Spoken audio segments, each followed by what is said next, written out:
Dear students, आज के इस वीडियो में हम एथिलएमीन के कुछ बनाने के अन्य मेथड्स को डिस्कस करेंगे तथा उसकी कुछ प्रॉपर्टीज को देखेंगे। पिछले वीडियो में हम लोगों ने एथिलएमीन का लैब मेथड देखा था, उसका डेफिनेशन और उसके नॉमेनक्लेचर और क्लासिफिकेशन का वर्णन किया था। तो आज का हमारा मेन जो टॉपिक है उस एथिलएमीन के अंतर्गत मेथड्स ऑफ प्रिपरेशन जो कुछ और मेथड्स हैं उनको डिस्कस करेंगे। तो आज हम तीसरा मेथड्स आपको डिस्कस कर रहे हैं। लिखिए थर्ड मेथड बाय, जो कि बहुत ही महत्वपूर्ण है, बाय श्मिट अपक्रिया। बाय श्मिट रिएक्शन हम एथिलएमीन को श्मिट अपक्रिया के द्वारा बना सकते हैं। तो ये श्मिट अपक्रिया अपने आप में बहुत ही महत्वपूर्ण अपक्रिया है। जब हमें कभी भी कार्बोक्सिलिक अम्ल से डायरेक्ट एमीन बनाना होता है तो हम इस एक पद में इससे बन जाता है, तो उस अपक्रिया को हम श्मिट अपक्रिया कहते हैं। क्या होता है इसमें, जब किसी भी मोनोकार्बोक्सिलिक अम्ल की सांद्र सल्फ्यूरिक अम्ल की उपस्थिति में हाइड्राजोइक अम्ल के साथ अपक्रिया कराते हैं तब हमको प्राथमिक एमीन प्राप्त होती है, जिसमें कार्बन की संख्या कार्बोक्सिलिक अम्ल की तुलना में कम होती है। तो इस अपक्रिया को हम श्मिट अपक्रिया कहते हैं। बहुत महत्वपूर्ण रिएक्शन, बहुत ही महत्वपूर्ण है।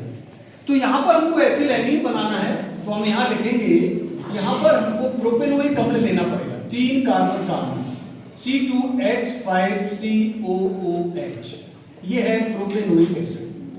तो जब प्रोपेनोइक अम्ल की हाइड्राजोइक अम्ल, और हाइड्राजोइक अम्ल का सूत्र होता है N3H, हाइड्राजोइक एसिड, इसकी क्रिया और इसके लिए हमको कंसंट्रेटेड सल्फ्यूरिक अम्ल लेना पड़ता है, से कराते हैं। तो C2H5 यहाँ से और N यहाँ से, एक H और एक H मिलके NH2 बना, तो हमको मिलता है C2H5NH2 प्लस यहाँ से नाइट्रोजन बचती है, नाइट्रोजन गैस निकलती है, प्लस यहाँ से ये कार्बन डाइऑक्साइड बचता है, ये कार्बन डाइऑक्साइड निकलता है। तो इस प्रकार हमको ये प्राइमरी एमीन बनती है इसमें, और ये 1 डिग्री है। इसमें कार्बन की संख्या इस अम्ल की तुलना में एक कम होगी, क्योंकि हम 3 कार्बन का अम्ल लिया तो 2 कार्बन की एमीन बनी। 2 कार्बन का अम्ल लेते 1 कार्बन की एमीन बनती, 4 कार्बन का अम्ल लेते तो 3 कार्बन की एमीन बनती।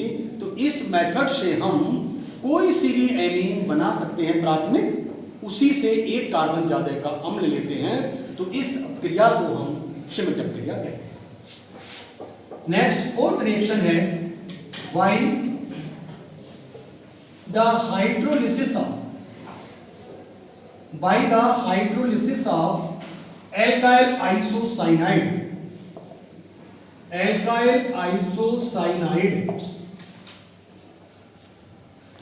आइसोसाइनाइड के जल अपघटन द्वारा।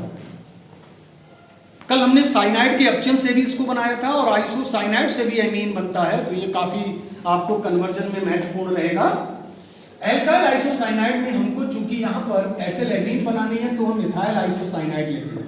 जरा देखेंगे, इथाइल आइसोसाइनाइड को हम इस तरीके से लिखते हैं C2H5 इथाइल आइसोसाइनाइड। इसमें नाइट्रोजन और कार्बन के बीच में एक तो डबल बॉन्ड होता है और एक तीसरा कोऑर्डिनेट बॉन्ड होता है, इसे आइसोसाइनाइड कहते हैं। इसका स्ट्रक्चर है, इसका जल अपघटन कराते हैं, हमको 2 अणु का जल के लेते हैं और ये खनिज अम्ल की उपस्थिति में कराया जाता है, यानी कि HCl। तो देखेंगे यहां से ये कैसे टूटता है, ये यहां से ये अम्ल टूटता है ना। यहां से पहले जल का अणु H इधर लगता है, OH इधर लगता है, और दूसरे जल के अणु का H इधर लगता है और OH इधर लगता है। तो यहां से जब कराते हैं तो ये C2H5NH2 बना, और यहां पर एक दूसरा भी अम्ल बन जाता है HCOOH, फार्मिक अम्ल बनता है सूक्ष्म मात्रा।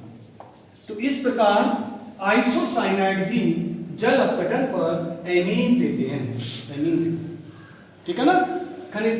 तो इससे भी हम इसको बना सकते हैं। नेक्स्ट मेथड है एमाइड। एमाइड के अपचयन द्वारा, एमाइड भी अपचयन पर एमीन देते हैं। चूंकि एमीन बहुत सारी चीजों से बन जाती है, ये इस सीरीज का लास्ट प्रोडक्ट है, इसलिए पीछे हमने जितने भी प्रोडक्ट पढ़े थे वो लगभग हर प्रोडक्ट आपको ये एमीन में बदल रहा है। इसलिए इसके बनाने के बहुत सारे मेथड्स हैं। तो अगला लिखेंगे why the reduction of amide, amide के अपचयन द्वारा, why the reduction of amide. जब एमाइड का सोडियम अल्कोहल अपचायक के द्वारा अपचयन किया जाता है तो हमको समान कार्बन की एमीन प्राप्त होती है। ध्यान करो, ध्यान करना, अगर एमाइड से हमें कम कार्बन की एमीन चाहिए तो हम हॉफमैन ब्रोमोमाइड रिएक्शन कराते हैं, जो कि इसके बनाने का लैब मेथड था। और अगर एमाइड से समान कार्बन की एमीन बनानी है तो हम उसका अपचयन कराते हैं। ये हमारी परिस्थितियों पर निर्भर करेगा कि हमको क्या चाहिए। तो देखिए, अगर हमने समान कार्बन का अम्ल लिया, 2 कार्बन का एमाइड लिया, CH3CONH2, इसका नाम है एसीटामाइड। तो जब एसीटामाइड का हमने अपचयन कराया और यहां पर हमारे 4 हाइड्रोजन के परमाणु लगेंगे, अपचायक यहां पर सोडियम अल्कोहल लिया है, लेकिन भी ले सकते हैं आप। तो यहां से जरा देखेंगे बेटा कैसे ये लगता है। ये 2 हाइड्रोजन के परमाणु इस ऑक्सीजन से लगते हैं, 2 इस कार्बन से लगते हैं और ये चेंज हो जाता है CH3CH2NH2 प्लस H2O निकल जाता है और इस प्रकार हमको एसीटामाइड से एथिलेमीन प्राप्त होती है। तो ये हमारा 5वां मेथड। अब हम 6th मेथड करते हैं, छठा। बच्चों, हमारी एमीन 3 प्रकार की होती है, प्राइमरी, सेकेंडरी और टर्शरी। कभी अगर आपको प्राइमरी के अलावा सेकेंडरी और टर्शरी बनाने के लिए आ जाए तो हम अगला बता रहे हैं मेथड, इससे आप प्राइमरी, सेकेंडरी और टर्शरी तीनों प्रकार की एमीन्स को बना सकते हैं। और वो है by the reaction of alcohol की अमोनिया के साथ अपक्रिया द्वारा, by the reaction of alcohol with ammonia. तो जब एल्कोहल और अमोनिया की मिश्रण को एक बंद नली में उत्प्रेरक लेते हैं एल्युमिनियम ऑक्साइड Al2O3 और ताप लेते हैं 360 डिग्री सेंटीग्रेड ताप पर, जब एल्कोहल और अमोनिया के मिश्रण को गर्म किया जाता है तब हमको क्रमशः प्राथमिक, द्वितीयक और तृतीयक एमीनों का मिश्रण प्राप्त होता है। क्या मिलता है? मिक्सचर। तीनों बाद में हम इन मिक्सचर को सेपरेट करेंगे, वो मेथड रहेगा हिल्सबर्ग मेथड, उससे आप तीनों को सेपरेट कर सकते हैं। तो पहले देखते हैं हम C2H5NOH, एल्कोहल लिया एथिल, और अमोनिया को आप इस तरीके से लिखेंगे HNH2। इसका एक हाइड्रोजन अलग कर लीजिए अमोनिया का। कंडीशन Al2O3, लाल तप्त ये एल्यूमिना है, टेम्परेचर 360 डिग्री सेंटीग्रेड का। तो इसका OH और इसका H मिलकर के जल निकलता है और ये बनेगा आपको C2H5NH2 प्लस H2। ये हमारा एथिल एमीन बना, जो कि एक प्राथमिक एमीन बन गई। अब हमने इसी एथिल एमीन की क्रिया पुनः एथिल अल्कोहल से कराते हैं। तो इस एथिल एमीन का एक हाइड्रोजन अलग कर लीजिए और एथिल अल्कोहल को रिवर्स करके लिखेंगे। कंडीशन ऊपर वाली ही रहेगी, तो इसका H और ये OH मिलकर जल निकलेगा और अब बनेगा हमारे लिए C2H5 का whole twice NH plus H2O। इसे डाई इथाइल एमीन कहते हैं, डाई इथाइल एमीन, जो कि एक द्वितीयक एमीन है, सेकेंडरी एमीन। और इसी क्रम में अगर हमने इस डाई इथाइल एमीन की क्रिया फिर अल्कोहल से करा दी, फिर अल्कोहल को हम रिवर्स करके लिख रहे हैं C2H5OH। कंडीशन हमारी वही रहेगी 360 एल्यूमिना उत्प्रेरक, यहां से फिर आपका OH निकलेगा और अब बनेगा C2H5 का होल ट्राइस N प्लस H2O। ये एक ट्राई इथाइल एमीन है, जो कि एक तृतीयक एमीन है। इस प्रकार हमने अल्कोहल से प्राथमिक, द्वितीयक और तृतीयक तीनों एमीनों को हम प्राप्त कर सकते हैं और इन एमीन्स को हम मिश्रण मिलता है, हिल्सबर्ग मेथड के द्वारा तीनों को हम पृथक कर सकते हैं। तो इस प्रक्रिया को अल्कोहल का अमोनी अपघटन कहते हैं। क्या कहते हैं? एमोनोलिसिस ऑफ अल्कोहल। अल्कोहल का हमने अमोनिया के द्वारा क्या कर दिया? अपघटन करा दिया इसलिए यह क्रिया कहलाती है अमोनी अपघटन, अमोनोलिसिस। ठीक।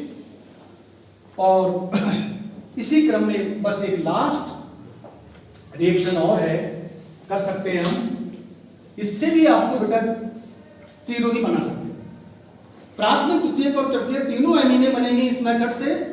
और ये मेथड है बाय द रिएक्शन ऑफ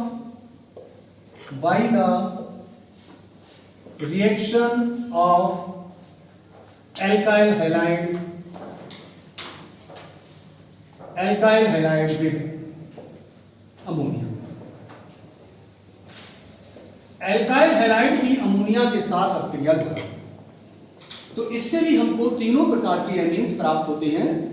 इस एल्काइल हैलाइड और अमोनिया का ईथर विलयन लेते हैं और एक बंद नली में सील्ड ट्यूब के अंदर इसको उच्च दाब पर और 100 डिग्री सेंटीग्रेड ताप पर प्रवाहित किया जाता है, दोनों के मिक्सचर में। तब हमको प्राथमिक, द्वितीयक, तृतीयक, इसमें भी तीनों एमीनों का मिश्रण प्राप्त होता है। ये सब क्रिया ये कहलाती है। जरा देखेंगे, अब यहां पर हमने जो एल्काइल हैलाइड लिया है वो है एथिल क्लोराइड। इस एथिल क्लोराइड को ध्यान देना होगा, जब हम अमोनिया से रिएक्शन कराते हैं, कंडीशन 100 डिग्री सेंटीग्रेड ले लिया, सील्ड ट्यूब ले लिया, उच्च दाब लेते हैं, तो यहां से ये HCl निकलता है। HCl अम्ल है और ये बनता है एमीन, C2H5NH2 एमीन बना। एमीन क्षारीय होती है और HCl अम्ल है, तो ये दोनों जब क्षार और अम्ल एक साथ उपस्थित होंगे तो पहले पद में यहां पर ये लवण बनता है, ये जुड़ गया इसके साथ। और जैसे ही हमने इसकी फिर अमोनिया से रिएक्शन करा दी तो ये NH4Cl बनकर के लवण अलग हो जाता है और हमको इस प्रकार एथिल एमीन बनी है, प्राइमरी एमीन प्लस NH4Cl पृथक। तो ये तब दो स्टेप में होंगे। यहां पर HCl इससे जुड़ेगा और बनेगा एथिल एमीन हाइड्रोजन क्लोराइड लवण, उसका फिर अमोनिया से कराया तो फिर NH4Cl बन के निकल जाता है और अमीन पृथक। अब हम इस एथिल एमीन को पुनः इसकी पुनः रिएक्शन कराएंगे, एथिल एमीन को एथिल क्लोराइड से पुनः रिएक्शन करा देंगे। ये हमारा एथिल क्लोराइड ले लो और यहां पर एथिल एमीन को हमको रिवर्स करके लिख दीजिए। कंडीशन आपकी यही रहेगी, फिर HCl निकलेगा और बनेगा C2H5 का whole twice NH into HCl। इसको फिर गर्म करेंगे, फिर इसकी अमोनिया से रिएक्शन कराएंगे तो फिर हमारा बनेगा डाइथाइलेमीन C2H5 का होल ट्वाइस NH, ये डाइथाइलेमीन बना और अमोनियम क्लोराइड निकला। इसी क्रम में फिर इस डाइथाइलेमीन की रिएक्शन कराएंगे एथिल क्लोराइड से, C2H5 का whole twice NH, ethyl chloride को रिवर्स करके लिखिए, सेम कंडीशन, फिर HCl निकलेगा और आपका बनेगा C2H5 का होल थ्राइस NHCl। फिर अमोनिया से रिएक्शन करानी है और ट्राइथाइलेमीन बनेगी जो कि एक तृतीयक एमीन है, C2H5 का whole thrice N plus NH4Cl। ये थर्ड एमीन और ये आपका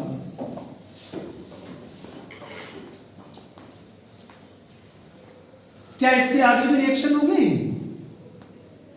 एक एक करके सभी H इसके एल्काइल ग्रुप से हटते चले गए एमीन के। प्राइमरी एमीन में दो हाइड्रोजन ग्रुप थे, दोनों को हमने एल्काइल ग्रुप से रिप्लेस कर दिया, 3 इथाइल ग्रुप आ गए। आगे और रिएक्शन होगी क्या? हो जाती है। इसके ऊपर लोन पैरा इलेक्ट्रॉन है, जरा देखिए, जब हम C2H5 का होल थ्राइस N की क्रिया जब एथिल क्लोराइड से कराते हैं तो फिर एक लवण बनता है, ये इथाइल यहाँ जुड़ता है और इस नाइट्रोजन जोड़ा इस क्लोरीन को देगा, क्लोरीन बॉन्ड बनाएगा और इस पर जो धनावेश है वो नाइट्रोजन पर आ जाएगा और एक कंपाउंड बनेगा C2H5 का होल 4 N, इसके ऊपर प्लस लगा दो, N2Cl। Tetra ethyl ammonium chloride, इसका नाम है tetra ethyl ammonium chloride, tetraethyl ammonium chloride. इसको कैसे समझेंगे? अमोनियम क्लोराइड का क्या सूत्र होता है? NH4Cl। इसमें ये पॉजिटिव होता है और क्लोराइड नेगेटिव होता है। ये अमोनियम क्लोराइड है। अगर इस अमोनियम के हमने चारों हाइड्रोजन्स को 4 इथाइल ग्रुप से हटा दिया, C2H5 तो क्या नाम हो जाएगा? टेट्राइथाइल आगे अमोनियम क्लोराइड। तो ऐसे कंपाउंड को हम क्वाटरनरी कंपाउंड कहते हैं, चतुष्क यौगिक। क्या नाम है उनका? Quaternary compounds. तो बच्चों आज के इस प्रकार इस एमीन को हम विभिन्न मेथड्स के द्वारा बना सकते हैं। तो आज के वीडियो में इतना ही। कल हम फिर इसकी प्रॉपर्टीज को डिस्कस करेंगे। Thank you.